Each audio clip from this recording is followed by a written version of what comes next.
Olá pessoal, tudo bom?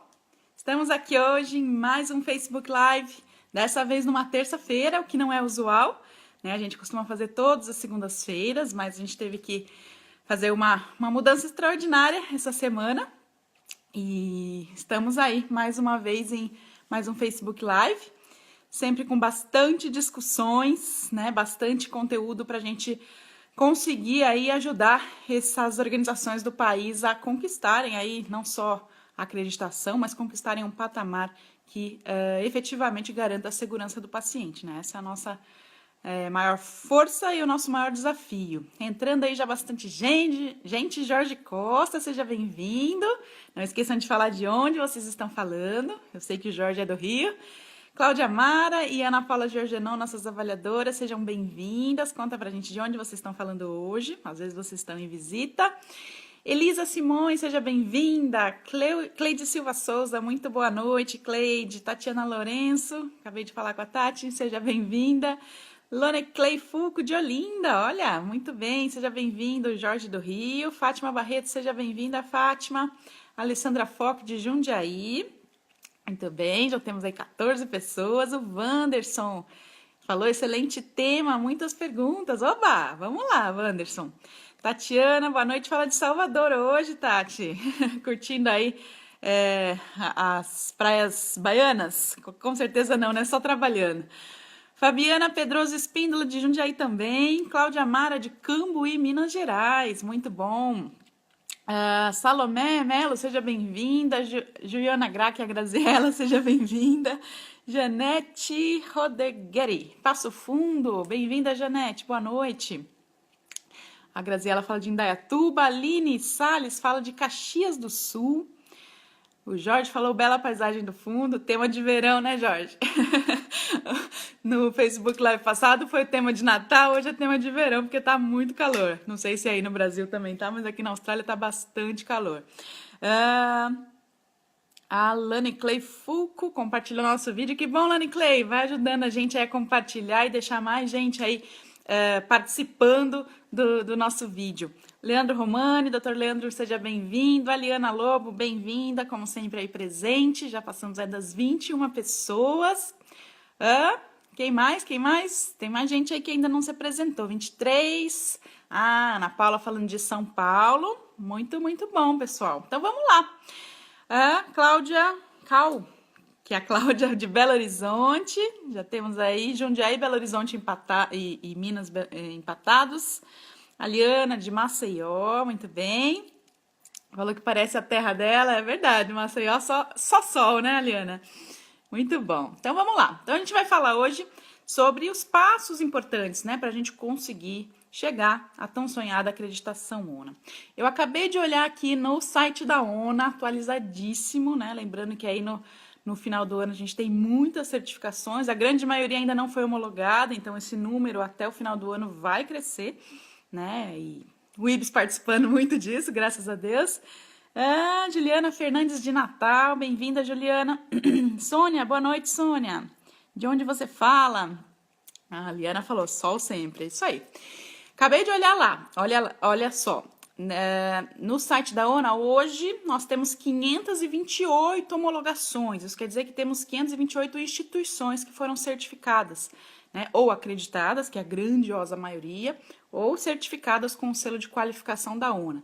Lembrando que ainda tem muita confusão quanto a isso, né? O selo de qualificação, ele é um selo aplicável apenas para serviços de saúde. Por exemplo, lavanderias, serviços de esterilização, farmácias de manipulação de dietoterapia ou nutrição parenteral, quimioterapia, tá? Então, eles não atendem diretamente o paciente, mas eles fornecem serviços para organizações de saúde. Então, contabilizando tudo isso, hoje são 528 organizações homologadas, então 528 que hoje são destaque, né? E já entram aí na tendência de se alinhar a tudo que a própria ANS está preconizando aí como fator qualidade. Mais gente entrando. Rosinelli, seja bem-vinda. Renan Codo, seja bem-vindo, Renan. Não esqueçam de falar de onde vocês estão falando. E dessas 528 organizações que hoje estão homologadas, olha que interessante, 242 dessas organizações são hospitais. Então, a grande maioria, e praticamente metade das organizações acreditadas hoje são hospitais, o que chama a atenção porque são a maior complexidade, né? Então, organizações de maior complexidade estão conseguindo ser acreditadas, mas a gente ainda tem um número menor de organizações mais simples que poderiam estar, né, galgando essa acreditação e ainda não se envolveram. Então, a gente precisa efetivamente estimular que essas pequenas organizações sejam acreditadas. O Wanderson coloca, numa instituição, as acreditadoras de qual estamos falando exigem indicadores com quantidade mínima ou máxima, ou podem ser poucos com excelência, pois muitas vezes algumas instituições possuem milhares de indicadores, mas que não dizem nada. Wanderson, quantidade não é qualidade quando a gente fala de indicadores, né? Quantidade excessiva de indicadores gera o quê? Retrabalho, gera gente que está saindo da assistência para ficar gerenciando o indicador, e gera muitas vezes conflito, porque as pessoas não conseguem gerenciar tantos números, né? A não ser que tenham efetivamente aí um BI ou alguma ferramenta, né, um software que ajude muitíssimo aí nessa análise. Mas quando a coisa é um pouco mais manual, fica muito complicado. Então, o que a gente indica, né, e na verdade a gente não interfere em método, em momento algum a acreditadora pode interferir no método da organização, ela pode apenas sugerir, né, uma melhoria, mas o ideal é que sejam apenas indicadores pertinentes e que controlem fragilidades efetivas do seu processo, né? Então, a escolha de quais indicadores gerenciar é uma escolha que a organização precisa fazer, mas sempre baseado naquilo que é motivo de fragilidade. Então, tem indicadores que precisam ser abandonados ao longo do tempo, né? Isso foi uma fragilidade no ano passado, mas hoje isso não é mais fragilidade. Então, a gente acaba encerrando esse indicador, tá bom? Priscila, fala de Guarulhos. Chamelino, bem-vinda. Renan de Piracicaba. Andréia, boa noite. Eveline de Santa Maria, Rio Grande do Sul. O Leandro lembra da nossa campanha de 1.000 inscritos do nosso canal YouTube até o dia 15, gente, não se esqueçam, a gente já tá com 900 e tantos inscritos no nosso canal, né? Lembrando que o nosso canal é aquele canal que tem vídeos diários, onde eu abordo lá os artigos de saúde todos os dias. Gera aí bastante trabalho para a gente levantar esses artigos todos, mas trazer para vocês informações aí fresquinhas sobre temas relacionados à qualidade. A gente precisa chegar a 1.000 inscritos para que a gente libere para vocês, todo mundo que está no cadastro da nossa base de dados, e se a gente chegar, obviamente, a gente vai liberar esses links para cadastro para quem ainda não está, mas todo mundo precisa fazer um esforço para ganhar presentinho adicional que a gente vai liberar no dia 15 se a gente conquistar os 1.000 inscritos. E para isso, o que vocês precisam fazer? Compartilhar o nosso link, contar para os amigos, divulgar no hospital ou nas instituições de saúde de vocês, para que a gente efetivamente divulgue isso um pouco mais e mais pessoas comecem aí a falar sobre segurança do paciente e discutir as novidades que o mundo está fazendo, tá? A Sônia de Catanduva, Ederson Belém, Carol Taubaté, Thaís de Maceió, Priscila, conta pra gente de onde você está falando, Priscila. Wanderson, é isso aí. Milena, boa noite, de onde fala, Milena? Roberta, de Portão, é isso? Mafig, de Curitiba. Muito bem, mais gente compartilhando o nosso vídeo, que legal. Elizabeth, mais uma pessoa. A Grazi fala, vamos chegar sim. O Leandro coloca mais uma vez aqui o nosso link. A Aline fala de Natal, Rio Grande do Norte, adoro Natal, muito bom, Morro do Careca. Catiane, Maceió, mais gente de Maceió. A Alessandra fala que tá indicando para os amigos, obrigada, Alessandra. Milena do Maranhão, Amanda, Rio de Janeiro, muito bom. É isso aí, duas pessoas do Rio de Janeiro e muito bom. Então vamos lá, são 242 hospitais, 92 ambulatórios, então a gente não tem ainda uma centena de ambulatórios, né? Lembrando que ambulatórios aí engloba tudo, né? Clínicas de oncologia, clínicas de vacinação, ambulatórios gerais, né? Generalistas, ambulatórios especializados como de ortopedia. Então a gente tem as clínicas aí nesse montante de 92 organizações. São 74 laboratórios, o que nos deixa muito feliz, porque laboratório é um tipo de organização que tem outras certificações de qualidade, mas cada vez mais os laboratórios entendem que a ONA traz uma bagagem adicional, porque ela não olha só o processo técnico, né? Ela olha liderança, ela olha as interações todas desse laboratório com os hospitais e outros serviços. Então, os laboratórios cada vez mais estão entendendo o quanto a acreditação agrega valor para eles, né? Thaís Mil, é isso aí, Thaís. Amanda do Rio. Renata Migoto, que bom você por aqui, Renata. Ela fala parabéns do São Camilo. Muito legal, Renata. A gente trabalhou um pouquinho juntas, muita boa época. 55 serviços de imagem, olha que legal, radiologia, imagem, medicina nuclear, radioterapia, todos eles inclusos aí nesse mundo de 55 instituições acreditadas, o que é muito bacana, né? A gente sabe o quanto a radiologia traz riscos para o paciente, a gente precisa efetivamente gerenciar esses riscos nas clínicas radiológicas, a gente ainda vê muita fragilidade em controle de equipamentos, em segurança no uso de contrastes, né? Então cada vez mais a gente estimula. O Ederson fala, Alex, alguma novidade para análise de eventos adversos? Bom, a novidade, Ederson, é que saiu recentemente a norma orientadora número 21 da ONA, né? A norma orientadora 21 não existia. Em agosto ela foi publicada, então mais ou menos em setembro ela começou a ser implementada, e ela preconiza aí novas diretrizes de classificação dos eventos adversos. A gente pode fazer um Facebook Live só para isso, só para discutir isso, é um bom tema. Mas a ideia é essa, né? A gente começar a classificar de acordo com o alinhamento da Organização Mundial de Saúde, que é o que a ONA fez, tá? É a grande novidade. Renata compartilhou o nosso vídeo. Obrigada, Renata. Josenei entrou. De onde fala, Josenei? Sérgio Mota entrou, conta pra gente de onde fala. Felipe, de onde fala, Felipe? Seja bem-vindo. Eveline, Alexa, se você pudesse falar um pouco sobre o evento Sentinela, ainda temos dúvida de quando usar evento adverso e evento Sentinela. Então, Eveline, vamos falar isso num próximo Facebook Live, tá? Não digo que é o próximo dessa semana, mas a gente pode fazer no comecinho de janeiro. Evento Sentinela a gente não tá mais usando, ok? Apesar dele ainda ser um termo que consta no manual de 2014, que é o manual que vai ficar vigente até 2018, né? Em janeiro de 2018 a gente muda a versão do manual, mas o termo evento sentinela com a norma orientadora número 21, ele some, tá? Ele não é mais usado, o que a gente vai usar sempre vai ser evento adverso, tá? E a gente vai depois falar em evento adverso grave, evento adverso leve, moderado, outras classificações que a Organização de Saúde preconiza, tá bom? Bianca fala de Passo Fundo, no Rio Grande do Sul. Josenei, Anápolis, em Goiânia. Adoro Goiânia, Josenei. Joinville, São Luís do Maranhão. O pessoal de Joinville Maranhão sempre participando. Então, falamos lá, 55 clínicas de imagem, são 25 bancos de sangue, né? Serviços de hemoterapia. Olha que legal, muito legal, porque bancos de sangue, eles têm a seguinte característica, assim, na minha percepção, né, pela bagagem de avaliações, eles têm um processo técnico muito seguro em geral, né? Então, toda a produção das bolsas de sangue, em geral, é muito seguro, as vigilâncias sanitárias pegam muito no pé de toda a legislação que é muito pesada nos bancos de sangue, mas o que a gente percebe que é a fragilidade nos bancos de sangue é o quê? É o processo transfusional.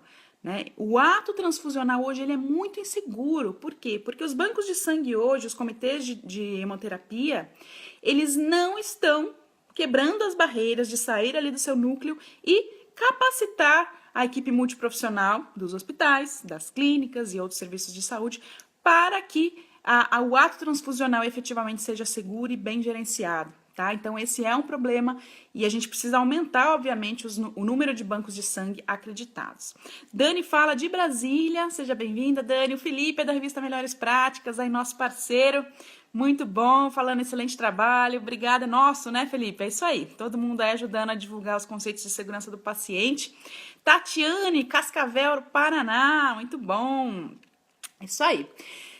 E 15 clínicas de nefrologia, né, o sexto maior grupo aí de organizações de saúde, 15 clínicas de nefrologia, né, lembrando que a qualidade da água é um problema sério nas clínicas de nefrologia, a gente ainda vê fragilidade nisso, acreditem se quiser, né, mesmo depois daquele evento seríssimo de Caruaru, né, há mais de 10 anos atrás, a gente ainda precisa fortalecer as questões de segurança em hemodiálise e diálise, tá bom? E os outros tipos de organizações são mais pulverizados, né? Então, a gente tem 4 instituições de odontologia, todas acreditadas pelo IBS. Então, a gente precisa, obviamente, estimular que outros tipos de organizações que não são essas que a gente citou também entrem para o processo de acreditação. Vanessa fala de São Paulo, a Joyce, BH, muito bem. Sérgio Mota, conta pra gente de onde você fala. Então é isso aí. O que a gente precisa então para iniciar o processo de acreditação e estimular que as organizações entrem para essa questão, né, de certificar e não querendo o certificado, não é isso que a gente fala, né, mas estimulando-as a implementar um sistema de gestão da qualidade e um processo que garanta aí medidas de segurança do paciente. Primeira coisa, toda organização, para ser acreditada, ela precisa estar legalmente constituída há pelo menos 1 ano, tá? Isso é uma dúvida muito comum. A gente acabou aqui de criar uma clínica de radioterapia lindíssima, a gente já tá com tudo pronto, porque é tudo novo, a gente quer marcar a certificação. So sorry, não dá, não pode, tá? Essa organização ela tem que estar funcionando há pelo menos 1 ano, é um critério de elegibilidade da própria ONA, tá bom? Luciana de São Paulo, Sérgio de Anápolis, já tinha falado, Sérgio, desculpa. E Ana Cláudia de São Paulo, seja bem-vinda, Ana. Então, legalmente constituída há pelo menos 1 ano, ela tem que ter alvará sanitário, né? Então, alvará da própria vigilância, né? Atestando que essa organização, né, sofreu aí uma vistoria e ela está ok para funcionar, né? Sabendo que às vezes a gente ainda encontra algumas fragilidades, mas enfim, né? O alvará ele foi expedido. Licença sanitária e outras licenças que, porventura, algum tipo de organização demande, né? Tudo isso está muito bem explicado em cada uma das normas de acreditação da ONA, né? Lembrando que essas normas de acreditação são aquelas primeiras páginas do manual da ONA, né? Que são as NAs. Então, para hospital tem ali algumas páginas, para laboratório algumas páginas, então ali está tudo sendo explicado, o que são os critérios de elegibilidade para cada tipo de organização e qual é o escopo da equipe de avaliadores que vai ter que visitar cada um dos perfis de organização. A Joyce fala um pouco só sobre clínica radiodiagnóstica, já vamos falar, deixa eu só terminar aqui o raciocínio do que é preciso. Então, falamos de legalmente constituída há 1 ano, alvará sanitário, as licenças todas de funcionamento, dependendo do tipo da organização, e o responsável técnico, tá? Hoje, os responsáveis técnicos dessas organizações que são acreditadas são responsáveis médicos, tá? Obviamente, eu não estou falando de qualificação, estou falando de organizações de saúde. Obviamente, talvez isso vá sendo amadurecido e mudado com o tempo, porque já é uma discussão antiga na ONA, por exemplo, incluir clínicas de fisioterapia no contexto da acreditação. Hoje a gente não pode fazer acreditação de clínicas de fisioterapia e a responsabilidade técnica é de um fisioterapeuta. Então, a gente está amadurecendo junto à ONA essas discussões e quem sabe mais para frente a gente possa, então, dar essa boa notícia, né? Por enquanto, ainda não. Falando um pouquinho de clínicas de radiologia, não sei qual é a pergunta específica, mas se você puder digitar, eu posso ajudar. Clínicas de radiologia, como eu falei, são 55 no Brasil todo, né? Todas elas, né, nos contam que o processo agregou bastante, porque assim como os laboratórios, as clínicas de radiologia em geral são instituições bastante fechadas, instituições que mesmo estando dentro de hospitais, demoram para se envolver com o processo de qualidade do próprio hospital. As grandes fragilidades que eu identifico nas clínicas de radiologia são a questão dos controles de qualidade e constância dos equipamentos, então muito desdém ainda com aquilo que, por exemplo, o físico médico identifica como fragilidade. Às vezes você está identificando ali uma superexposição de radiação frente ao paciente, isso não está sendo corrigido. As questões de segurança do contraste, a segurança do contraste cada vez mais, ela tem aí um fluxo enorme de itens a serem verificados, né? A gente, acho que há umas 2 edições atrás, fez uma matéria na revista Melhores Práticas. Depois o Felipe, se tiver rápido aí, Felipe, o link para as pessoas acessarem, eu não recordo, mas a gente fez um certo e errado ali sobre quais são os pontos de risco importantes para a segurança em radiologia, tá? Isso pode ajudar também. Mas, assim, são vários e vários pontos e só um diagnóstico muito bem feito vai poder identificar quais são esses pontos e verificar o que são as não conformidades, tá bom? Mas se tiver algum item pontual, a gente vai discutindo. Cláudia Amara lembrou muito bem, laboratório tem bioquímica ou biomédico como RT. Desculpa, Cláudia, eu acabei lembrando aí das organizações que tem o paciente ali internado, o paciente sendo atendido. Tá, tem toda a razão, a laboratório de bioquímica laboratório pode ter bioquímico ou biomédico como RT, tá bom? Lembrando aí, Fabiola de São Luís do Maranhão, bastante. Hoje eu acho que São Luís do Maranhão tá ganhando, hein? Vamos lá. Thaís de Goiânia, seja bem-vinda, de Goiás. Também tivemos aí, acho que mais 2 pessoas de Goiânia. Outras questões, elegibilidade para serviços de saúde, que são aqueles que a gente falou, que são lavanderia, serviços de esterilização, etc. Eles têm que ter uma estrutura que seja totalmente independente da organização onde ela está instalada ou para a qual ela provê serviços, tá? Então, por mais que ela se encontre dentro de um hospital, por exemplo, pode ser que seja uma lavanderia hospitalar, ela tem que ter uma estrutura de gestão totalmente separada, CNPJ separado, tá? Ela é uma outra empresa. As questões importantes, né? Juliana de Belo Horizonte, o Sérgio fala, poderia falar mais sobre metodologias atuais de gestão estratégicas de hospitais? Nossa, é um assunto para um Facebook Live inteiro, Sérgio. Época de fim de ano, na época em que as organizações aí acabam montando suas estruturas para discutir planejamento estratégico, discutir gestão estratégica. Diria para você, Sérgio, hoje 99% das organizações de saúde que implementam processos de planejamento estratégico acabam usando a metodologia básica, né, de análise de SWOT, forças, fraquezas, oportunidades e ameaças, e usando aí um BSC adaptado mais manual para fazer a gestão efetiva desses objetivos estratégicos ao longo do ano, tá bom? Então, assim, a gente não vê tanta novidade, as organizações acabam sendo mais simplistas, né, no sentido de usar esses modelos mais conhecidos, e também são modelos que funcionam. E o que eu diria para você é que não temos grandes novidades, grandes mudanças. O que a gente vê mais agora em alguns hospitais é o uso de tecnologia da informação, gráficos com BI, né, para analisar esses indicadores e facilitar a análise crítica dos gestores que vão efetivamente monitorar esses dados, tá bom? Graciela, oi Graciela. Mila, fala de São Luís do Maranhão. São Luís efetivamente ganhou hoje, não tem pra ninguém. Graciela de Goiânia, muito bem, Goiânia quase empatado. Elisiene de São Paulo, seja bem-vinda. A Cláudia fala, Alex, e as clínicas de videodiagnóstico, tá? Então, imagino que ela esteja falando de colonoscopia, endoscopia, broncoscopia, seguem a mesma lógica das clínicas ambulatoriais, tá bom? A gente falou lá, os ambulatórios hoje estão no número 92, são 92 ambulatórios, e a norma de acreditação que efetivamente dá as diretrizes para as clínicas de videodiagnóstico, como endoscopia, colonoscopia, é a norma de acreditação de ambulatórios, tá bom? Hoje a gente não tem isso fragmentado, tá bom?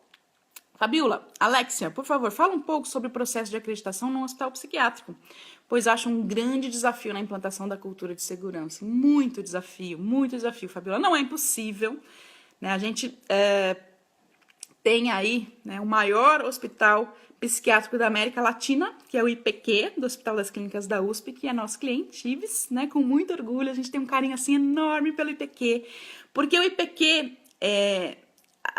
ao longo dos anos, sofreu um amadurecimento fantástico, além de ter uma estrutura física linda, maravilhosa, aberta para a comunidade, tem os processos extremamente seguros, tá? Então, assim, o IPQ hoje é uma pérola, e ele mostra para a comunidade do Brasil inteiro que é possível, sim, acreditar um hospital psiquiátrico, tá? E a gente tem vários outros hospitais que não são psiquiátricos, mas que têm a psiquiatria inserida ali no seu contexto, a área de internação psiquiátrica ou uma emergência que atende psiquiatria, e também conseguindo aí ultrapassar as barreiras e efetivamente implementar as questões de segurança do paciente. Claro que tudo tem que ser muito adaptado, né? A gente sabe, por exemplo, que o paciente psiquiátrico muitas vezes não fica com a pulseirinha de identificação, o paciente psiquiátrico, ele tem uma dificuldade maior de adesão à terapia, que a gente tem que gerenciar de outras formas, mas esses desafios podem, sim, ser vencidos, tá bom? Para a Fabiola a resposta. Deise entrou. Muito bem, Deise, seja bem-vinda. Já estamos aí com 55 pessoas, muito bom. Apesar da gente ter mudado o dia, né? Não sei se todo mundo acabou recebendo essa informação. A Amanda fala, Alex, eu adoro seus vídeos. Que bom, Amanda. Parabéns, obrigada. Gostaria que comentasse um pouco sobre o nível 3 da ONA. Pode comentar um pouco sobre como alcançar com louvor esse nível? Posso, Amanda? Na verdade, assim, já é algo que eu comentei aqui num outro Facebook Live. O que faz uma organização ir para o nível 3 e uma organização não ir para o nível 3 e ficar ali estacionada no nível 1 ou no nível 2, às vezes anos, né? E acontece. Às vezes anos a organização não consegue sair do lugar. O que tem de diferente no nível 3, que eu vejo que é a força motriz, é liderança capacitada.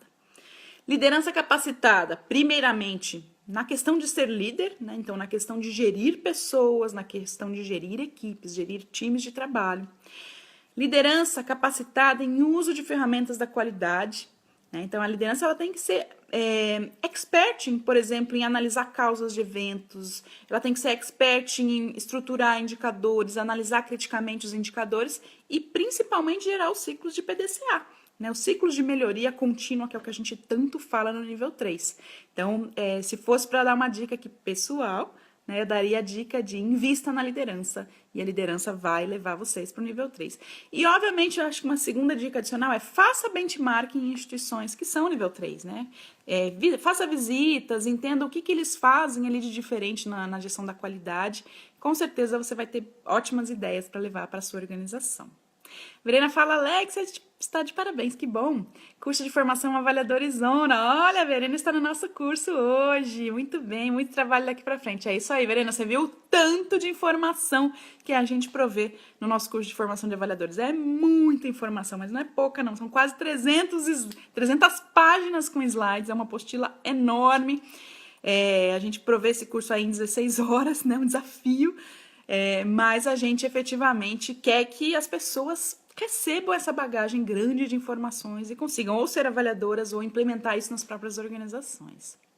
O Sérgio fala, e o Six Sigma? Sérgio, o Lean ou Six Sigma são ferramentas ótimas e cada vez mais a gente tem organizações de saúde implementando. Ainda num número pequeno, né? A grande maioria no Sudeste, mas a gente, obviamente, dá um maior apoio, né? Eu sou fã de Lean, eu sou fã de Six Sigma e a gente espera aí para frente que mais organizações tenham essa expertise e consigam efetivamente fazer uma administração enxuta dos seus processos e, com isso, diminuir custos, diminuir retrabalho e tudo aquilo que são os 8 desperdícios do Lean e o Six Sigma pode ajudar também, tá bom? Sibeli fala de Guarulhos. Amanda falou, obrigado, de nada. Sérgio, acho que a Associação Brasileira de Hospitais Acreditados deveria ser criada. Por que não, Sérgio? Dê o primeiro pontapé. É isso aí, boa ideia. Janine entrou. Janine, boa noite, Janine, seja bem-vinda. Obviamente falando do Ceará, imagino eu. Graziela, seja bem-vinda, imagino que esteja falando do Rio. Muita gente conhecida aí hoje. Que mais que a gente falou? Então, falamos aí do número de certificações que a gente tem hoje, né, dia 6 de dezembro de 2016, 528 organizações, a gente destrinchou aí os tipos de organizações, falamos dos critérios de elegibilidade para o processo de organização por tipo, né, então organizações de saúde, serviços de saúde, o Jorge comenta, o sistema Lean é top, com certeza é top, a Graziela, ó, PhD em Lean, pode comentar aí com você, Jorge, também é do Rio de Janeiro, lá do Grupo COI. Lean aí é o que há, né? O que há de novidade e inovação aí para a saúde. Nayara, boa noite, Nayara, de onde você fala? O Jorge falou que está começando a estudar o tema. Muito bem, a gente tem um cursinho básico de Lean lá na nossa plataforma EAD, né, que é o ibiscaih.com.br.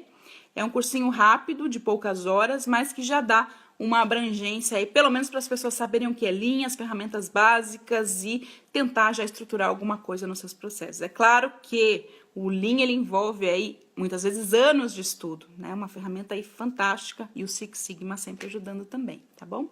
Nayara fala de Minas, Varginha, muito bem. O que mais que a gente vai falar? Bom, passado aí essas questões de elegibilidade, a primeira etapa que eu recomendo para toda e qualquer organização é realizar o diagnóstico organizacional, tá? A Graziela falou dedo duro, é isso aí, Grazi. A gente sempre recomendando aí quem faz bem, né? É isso aí. O Jorge... Sérgio fala, Jorge, seria interessante um grupo para compartilharmos materiais. Sérgio, já existe esse grupo, é o Geração de Excelência, é um grupo de Telegram, tá? Eu não sei se o Leandro ainda está aqui para colocar o link pra gente. Se ele não tiver, no final eu coloco esse link para vocês, tá? Mas é só entrar lá no Telegram, que é um grupo tipo WhatsApp, mas que cabe muito mais pessoas, digitar Geração de Excelência e você entra no nosso grupo, tá? É um grupo aberto para qualquer pessoa que esteja interessada em acreditação, segurança do paciente, tudo isso que a gente fala aqui todo dia, tá bom? Helena fala de Betim e a Verena fala, já quero voltar em março. Muito bem. Bom, então, passada as questões de elegibilidade, a instituição vai realizar o diagnóstico organizacional. Para realizar o diagnóstico, o interessante é que ela faça isso o mais precocemente possível e não o que algumas empresas estão fazendo, que é trabalhar e aí pedir o diagnóstico. Tem algum sentido? Nenhum. Por quê? Porque muitas vezes essa organização vai ficar gastando tempo, dinheiro e pessoas, né, para executar coisas que ela acha que seriam importantes e que não são para acreditação, tá? Então, o diagnóstico ele é o pontapé inicial porque ele te dá um parâmetro, uma diretriz daquilo que é necessário, quais são as não conformidades e quais são as observações de melhoria. E entendendo que a partir do diagnóstico, né, a instituição recebe um relatório e esse relatório está estruturado por processo, né, por subseção do manual. Então, por exemplo, lá em assistência hemoterápica, você vai receber quais são as não conformidades que existem na sua organização, né, na assistência hemoterápica, e quais são os pontos de melhoria, né, as observações que você precisa melhorar, mas não são essenciais, não são mandatórias para que você seja acreditado. Okay? Então, é muito interessante porque o diagnóstico ele te dá uma luz daquilo que é a não conformidade, aquilo que impacta na sua acreditação, tá bom? Graziela fala, já temos uma turma de 9 Black Belts, olha que legal, somos super empolgados com a metodologia, por isso que eu tive que citar, né, Grazi? O Sérgio fala 9 Blacks, é isso aí. Muito bem. Então, passado o diagnóstico, né? Você recebeu aquele relatório da instituição acreditadora, espero que seja o IBS. Recebeu. O que eu faço agora? Né? Converso com o diretor, divulgo na intranet. Ó, minha dica é: gestores da qualidade, que a maioria de vocês eu sei que são envolvidos com qualidade. Chamem cada um dos líderes de processos, né, e pessoas envolvidas e, junto com eles, estabeleça um projeto, né, um plano de ação onde você vai estabelecer ali prazos, status de cada uma das ações, responsáveis, enfim, você vai dizer o que vai ser feito para cada uma das não conformidades, como vai ser feito. Você pode usar ferramentas simples, né, como um 5W2H ou 5W1H, ou pode usar ferramentas mais complexas de gerenciamento de projetos. O método a gente não preconiza, mas o importante é que cada um dos líderes receba ali e estruture junto um pacote de ações que ele vai ter que dar conta. Né? E dá conta mesmo, não tem o que fazer. E o importante é agora, escritório da qualidade e núcleo de segurança do paciente estarem ali gerenciando efetivamente cada um desses pacotes de ações junto aos gestores. E identificar, obviamente, capacitações que são necessárias, né? Esses líderes, eles não nasceram, não foram graduados em acreditação, eles muitas vezes não entendem o qualitês, não entendem o que a gente está falando. Então, eles precisam cada vez mais ser capacitados para lidar aí com esses assuntos e muitas vezes fazer visitas, fazer benchmarking, estudar, né, para que a gente consiga efetivamente conquistar a acreditação. Keter Stumpf, não sei se eu falei certo, hein, Keter? Boas dicas, muito obrigada. Sérgio Mota fala, pode passar seu e-mail, Graziela, depois vocês tentam aí entrar em contato. Se não der para passar aqui, a Graziela não quiser passar, depois eu tento intermediar. Janine, literalmente traduzir o relatório, é isso mesmo. Janine, que já passou por isso aí lá no Ceará, sabe que a tradução, né, é um passo inevitável, né? As pessoas da base, elas não entendem. Quando a gente fala, por exemplo, analisar criticamente indicadores, para elas isso não significa nada muitas vezes. O que é analisar criticamente? Eu estou olhando para o gráfico, né? Eu já gerencio, todo mês eu tenho esse gráfico sendo atualizado, já não é isso que eu tinha que fazer? Não, não é isso que você tinha que fazer. Você tem que gerir aqueles dados, criticar os dados, estabelecer planos de melhoria caso os dados estejam ruins, fora da meta, né? Então, tudo isso é passo a passo sendo explicado muito devagarzinho para que isso seja um aprendizado efetivo para cada um dos gestores.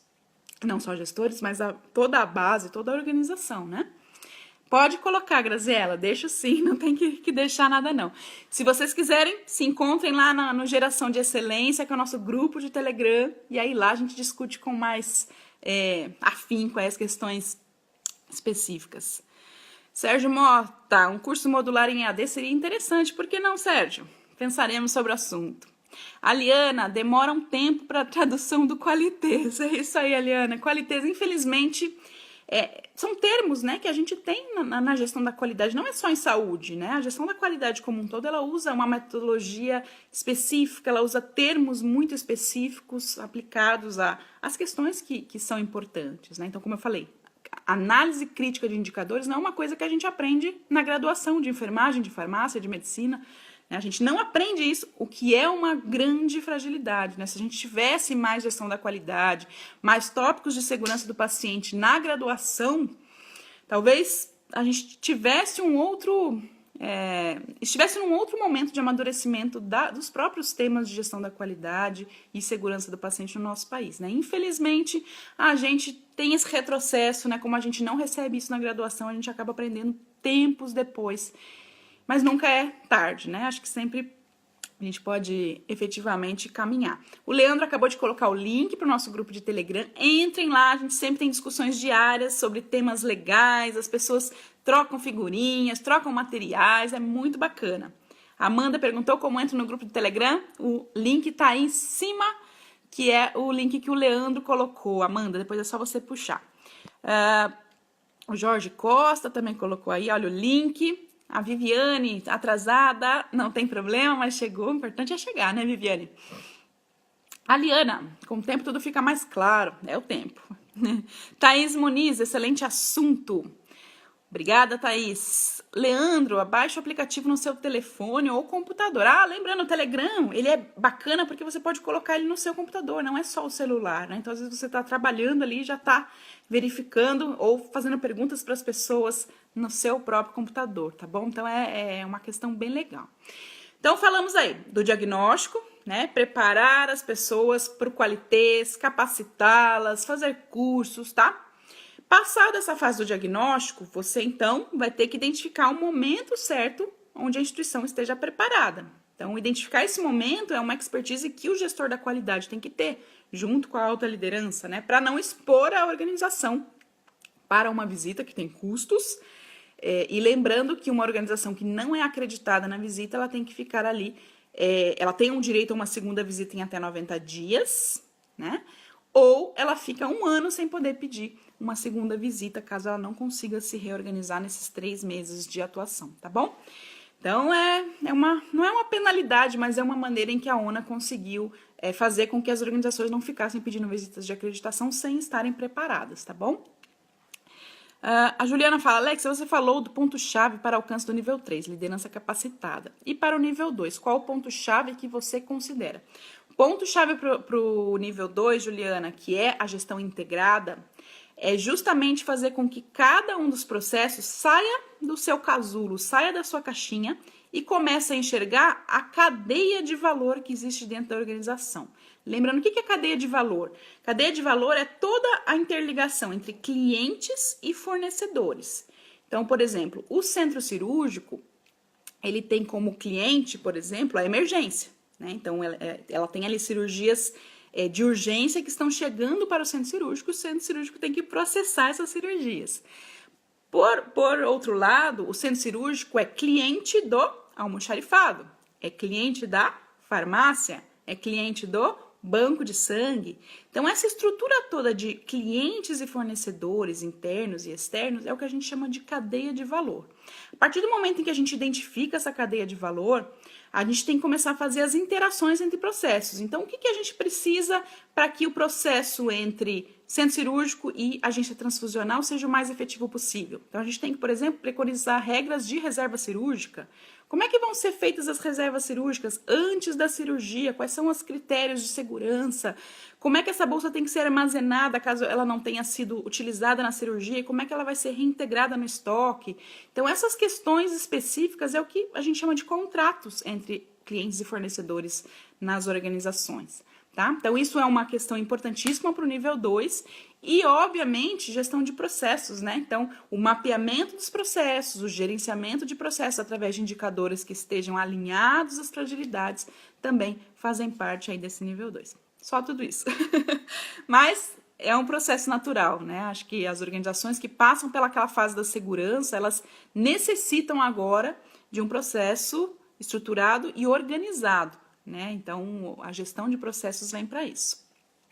O Leandro coloca aqui o nosso link do YouTube, não esquecendo que a gente tem aí a meta até dia 15 de dezembro, 1.000 inscritos. Se a gente alcançar os 1.000 inscritos, todo mundo que está na nossa base de dados, de e-mails, vai receber presentinhos, tá bom? Carolina Weber, imagino que esteja falando de Campo Grande, seja bem-vinda. A Graziela fala importantíssima a participação efetiva da autodireção. Não tem como não ser, né, Grazi? Acho que a alta liderança, você aí tem uma ótima alta liderança que eu conheço bem, quando ela dá força, quando ela estimula a organização a participar do processo, que não seja um processo de mentirinha, né, só para conquistar certificado, mas que seja um processo efetivo, um processo que garanta segurança, um processo que o beneficiário maior seja o paciente. Quando a gente tem esse apoio, a coisa flui, né? A coisa efetivamente funciona. Quando a coisa parte da base, então a base que é a acreditação, mas a auto-organização só quer o certificado, esquece, não vai dar certo. Juliana fala, ótimo, muito obrigada, de nada. Eleonora, boa noite, cheguei. De onde fala, Eleonora? Sérgio, existe alguma revista científica que trata apenas sobre acreditação? Sérgio, a revista que a gente mais recomenda aí hoje em dia é a Melhores Práticas, né? A gente não tem revistas científicas brasileiras no mercado, né? Vocês podem ver que tudo aquilo que a gente fala no canal Excelência em Saúde vem de artigos sempre importados, né? Artigos internacionais. A gente tira aí de várias fontes, né? Oxford, British Medical Journal, enfim, variadas fontes que a gente, né, sabe aí do valor científico. Mas hoje, revista científica que fala de acreditação no Brasil, a gente não tem. A gente tem sim a revista Melhores Práticas, que conta aí os cases relacionados à acreditação e que a gente recomenda né, de olhos fechados. Fabiola, Alexia, certa vez você disse que para o nível 1 não há necessidade de mapear os processos. Então, como fazer para ter uma visão sistêmica sem mapear os processos? São coisas diferentes, Fabiola. Visão sistêmica você tem que ter entendendo que existem processos. Então, você sabe que existe o processo assistência cirúrgica, você sabe que existe o processo internação, o processo TI. É importante você saber, né, as atividades macro desses processos, até para você identificar riscos, né? Porque riscos pertencem ao nível 1. Agora, aquele mapeamento sistemático, aquele mapeamento super rebuscado, com todas as etapas e subetapas estratificadas, indicadores linkados a essas etapas. Isso é o que a gente chama de mapeamento de processos no seu linguajar mais científico. Isso é só no nível 2 que a ONA exige, tá bom? Então, visão sistêmica é você efetivamente ter o entendimento de que o seu hospital, a sua clínica, o seu laboratório é um sistema. Né? O corpo humano é um sistema, um hospital é um sistema composto por partes, assim como o corpo humano é composto por órgãos, tecidos e assim por diante, tá bom? Então, entender que isso é um sistema que está incluído dentro de outro sistema que é a sua comunidade, que está incluído entre outro sistema que é o seu país, enfim, são pequenos sistemas incluídos em outros sistemas e um tem relação com o outro o tempo todo, tá bom? Isso é o que a gente fala no nível 1. Da importância da visão sistêmica. Espero que eu tenha sido didática aí na explicação. Jurandir Costa, boa noite, Jurandir. Sempre aí presente também, seja bem-vindo. Conta pra gente de onde você fala. Bom, vamos lá, continuando a nossa lógica aqui. Fizemos o diagnóstico, recebemos recebemos o relatório, trabalhamos os líderes frente a esse relatório, estabelecemos planos de ação, fomos preparados, estamos preparados para a visita de certificação. Aí agora, próxima fase é chamar a sua instituição acreditadora. Pergunta número 1. Preciso fazer a acreditação com a mesma instituição acreditadora que eu fiz o diagnóstico? Quem acha que sim e quem acha que não? Sim ou não? Rapidinho aí. Uma organização que fez o diagnóstico com a instituição acreditadora A, precisa fazer a certificação com a instituição acreditadora A ou pode fazer com a instituição acreditadora B? Sim ou não? Pamela do Espírito Santo, seja bem-vinda, Pamela. E aí, Podemos fazer o diagnóstico com outra instituição acreditadora? Amanda falou que acha que não. Cleide falou que sim. Quem dá mais? Quem dá mais? Luciane, não. Sérgio Mota, acho que não. Quem mais? Quem mais? Cláudia, é recomendável que sim. Quem mais? Juliana, não. Quem mais? Acácio, sim. Temos 2 votos sim e vários não. Eleonora, não. Joyce Venâncio, não. Olha que interessante. Aliana, é o ideal. Então é sim, né? Tatiane, não. Quem mais? Miguel, sim. Muito bem. Pamela, pode sim. É isso aí, Pamela. Resposta, sim. Apesar da maioria ter falado não, a resposta é sim. Sua instituição ou outra instituição não precisa fazer a certificação com a mesma instituição acreditadora que ela realizou o diagnóstico. É recomendável que sim? Sim e não. Sim, porque em geral, né, essa instituição acreditadora já vai ter todo um histórico seu, então ela tem ali, né, o próprio diagnóstico, ela já sabe suas fragilidades e isso ajuda até na montagem ali da equipe de avaliadores e número de dias de visita, enfim, tudo isso pode ser flexibilizado, mas muitas vezes a gente tem um diagnóstico que às vezes não agradou a organização. Então, por exemplo, nós do IBS muitas vezes recebemos clientes de outros momentos em que a organização passou por um diagnóstico, seja com uma instituição acreditadora, seja com uma consultoria, enfim, e que a gente recebe aí numa boa, de braços abertos. Então a resposta é sim, tá? Apesar de a gente ter um monte de não aí, mas a gente pode sim realizar. E a gente pode mudar de instituição acreditadora a qualquer momento? Quem acha que sim, quem acha que não? Uma organização que foi acreditada por uma instituição acreditadora, ela pode mudar de instituição acreditadora a qualquer momento? A Juliana fala, não precisa ser a mesma IAC. Ah, entendi.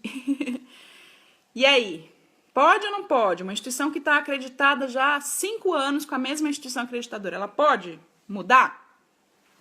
Ela pode vir para o IBS? Ou uma instituição do IBS pode ir para uma outra organização acreditadora? Juliana fala que sim, o pessoal tá meio quieto, acho que tá pensando.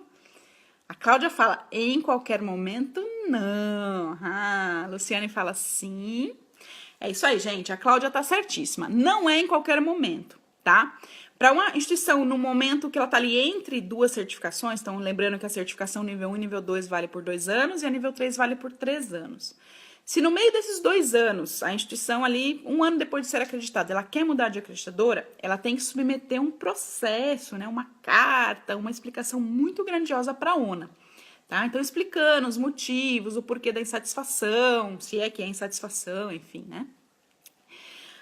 Agora, nos momentos de recertificação, então, tá chegando próximo ao momento de 2 anos, né, que vale essa certificação. Ela simplesmente pode entrar em contato com outra acreditadora sem nem dizer adeus para a acreditadora anterior, tá bom? É modo de dizer, mas esses momentos de certificação são momentos livres para que uma organização de saúde ou serviço de saúde troque de acreditador. Isso acontece, não digo com frequência, mas acontece, tá bom? A gente tem aí algumas experiências e às vezes você, né, tem todo o direito aí de mudar e ser feliz. Jorge falou que tem os períodos certos. Os períodos são nesses momentos de certificação. A Graziela fala, depende do contrato de manutenção.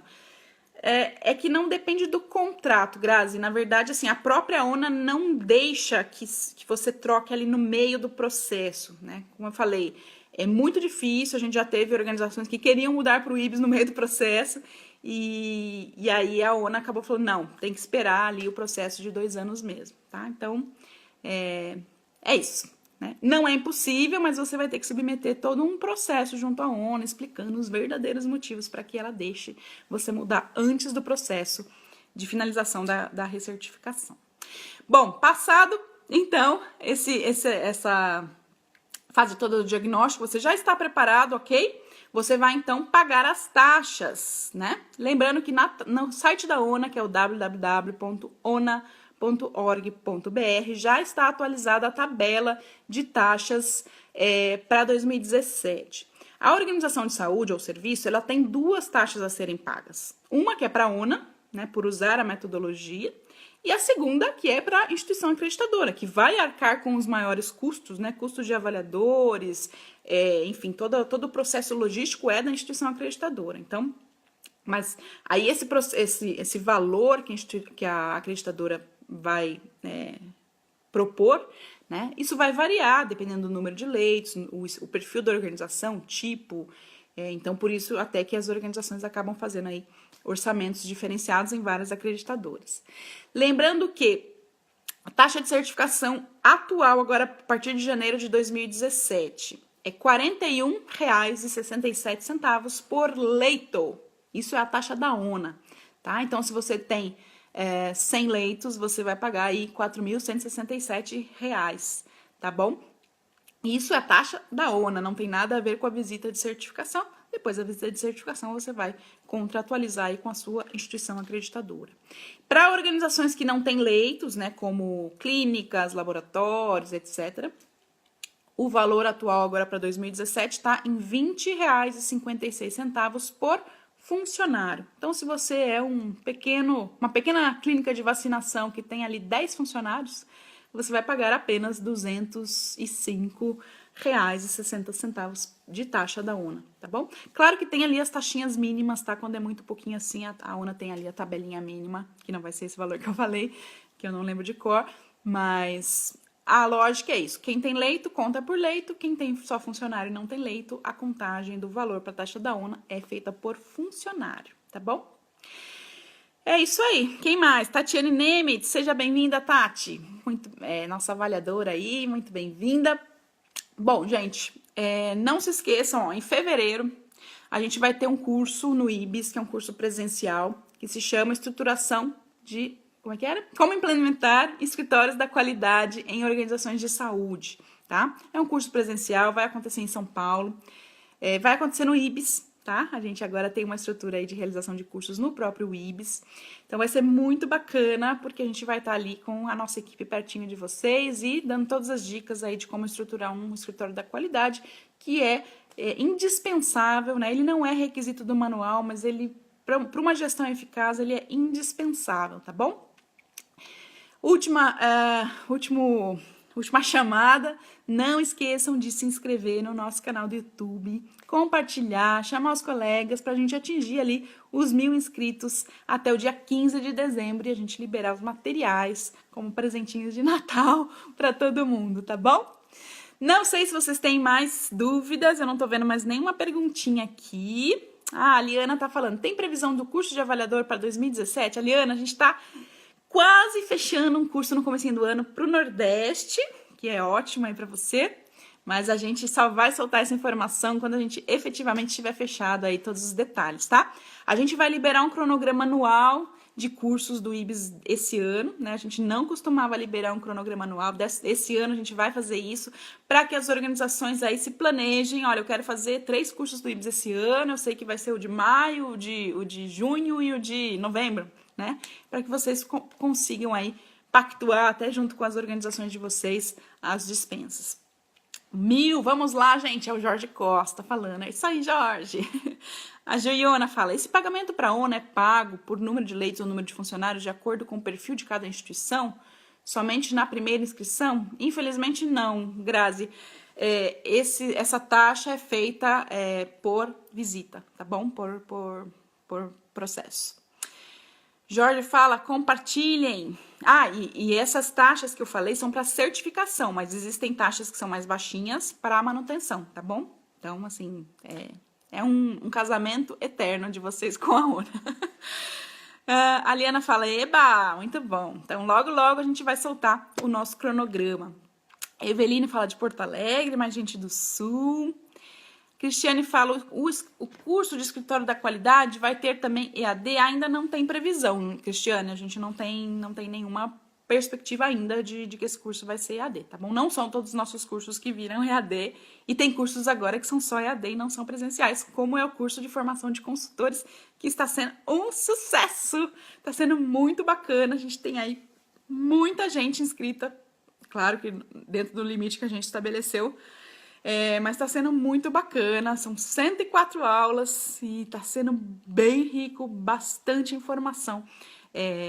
que a gente está partilhando aí com alguns profissionais que conseguiram se inscrever, porque a gente deixou aberto o curso apenas 4 dias para inscrição, tá bom? O link para o Telegram, o Leandro acaba de colocar aqui mais uma vez. E é isso, gente. Então, acho que encerramos as perguntas aqui, já estamos 10 horas. E agradeço mais uma vez e a gente fica aí, então, de abordar alguns tópicos que vocês comentaram aí com maior afinco nos próximos Facebook Lives. Não esqueçam, então, que é toda segunda-feira, às 21 horas, aqui na página do Facebook do IPS, tá bom? Gente, muitos beijos. A gente se fala, então, na próxima segunda-feira. Tchau, tchau!